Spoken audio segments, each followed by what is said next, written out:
Mrs. Thompson shuffled slowly down the cracked sidewalk, each step a careful negotiation with the uneven concrete. The sun beat down gently, but even at 82, she refused to let the heat slow her. She clutched her worn leather purse tightly, feeling the reassuring weight of the last $10 she had managed to save that week. Life had been lean for years. Her husband had passed a decade ago, her children lived far away, but she carried a quiet pride in her independence. Her eyes, still sharp despite her age, scanned the small town street, taking in the familiar sights. The rusty bicycle leaning against the corner store, the laundry fluttering on the line, the faint smell of fresh bread from the bakery nearby. Then, a sudden screech of brakes shattered the calm. Mrs. Thompson froze, her heart leaping into her throat. A young biker had lost control of his motorcycle, skidding across the pavement in a tangle of limbs and metal. His helmet rolled a few feet away, and his leather jacket was ripped at the shoulder, exposing bruised skin. Without thinking twice, she pushed her cane aside and hurried toward him, ignoring the protest of her aching knees. "Are you all right? Can you move?" she called, her voice trembling slightly. The biker groaned and tried to sit up, wincing at the pain. Mrs. Thompson sank to her knees beside him, her frail hands brushing dirt from his jacket and checking for visible injuries. She could see the strain in his eyes, the mixture of embarrassment and discomfort, and her heart ached for him. She dug into her purse and, with a nervous smile, pulled out the last $10 she had saved. "Here," she said softly, pressing the bills into his hand. "Use this for water, or food, or medical help if you need it. You'll be okay." He stared at her, astonished, as if he couldn't believe someone would give so freely, especially an elderly woman who clearly had little herself. I don't know what to say," he stammered. Mrs. Thompson shook her head, brushing a stray strand of gray hair from her face. "Don't say anything. Just promise me you'll be careful out there." He managed a weak smile, a flicker of gratitude in his eyes, before carefully lifting himself back onto his bike. Mrs. Thompson watched him mount, her heart both heavy and full, knowing she had done what she could. The next morning, Mrs. Thompson awoke to an unusual and persistent rumble outside her bedroom window. At first, she thought it was the town's morning traffic, but as she drew closer to the window, her breath caught. One by one, gleaming motorcycles rolled to a stop along the street, their chrome reflecting the early sunlight like tiny mirrors. The sound of engines idling filled the air, a deep, rhythmic vibration that seemed to shake the floorboards beneath her feet. She blinked, uncertain if her eyes were playing tricks on her. Pulling open the curtains, she saw dozens of bikers dismounting in unison, helmets in hand. Their leather jackets bore patches and logos, some decorated with colorful flames, others with intricate symbols, but all carried a look of purpose. A young man stepped forward, familiar from the previous day, the one she had helped. He smiled warmly, raising his hand in a small wave. "Mrs. Thompson," he called, his voice carrying over the hum of the remaining engines. Her heart skipped a beat, and she instinctively took a step back, unsure if she was dreaming. More of them approached, forming a loose semicircle in front of her modest home. The street, usually quiet at this hour, was now alive with energy and movement. Some riders carried backpacks, others clutched small boxes, and a few held envelopes that looked suspiciously official. Mrs. Thompson's hands trembled as she stepped onto her porch, leaning heavily on her cane. I don't understand," she murmured, her voice barely audible. "Why, all of this?" The young biker stepped closer, bowing slightly with a mixture of respect and excitement. "You don't need to understand right now," he said gently. "We just want you to know how much your kindness meant to us. One small act can ripple farther than you ever imagine." Mrs. Thompson's eyes welled with tears, but she shook her head, insisting she had done nothing extraordinary.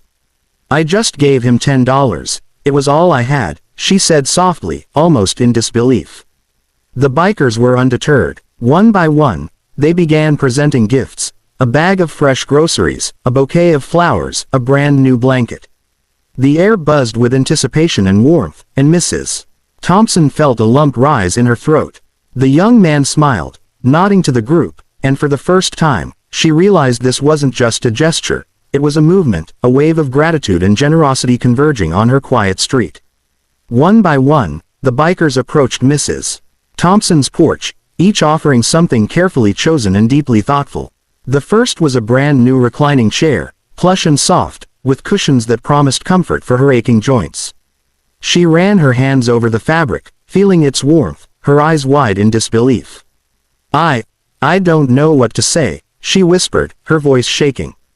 Next came boxes of groceries, fresh fruits, vegetables, bread, milk, even a small cake with candles still tucked inside. She had not seen such abundance in her home for weeks, not since her budget had grown so tight she had to count pennies just to make it to the next grocery run. Each item seemed to carry a message: care, thoughtfulness, and recognition of her quiet struggles. Her hands trembled as she placed the bags on her kitchen table, her heart swelling with a mixture of gratitude and amazement.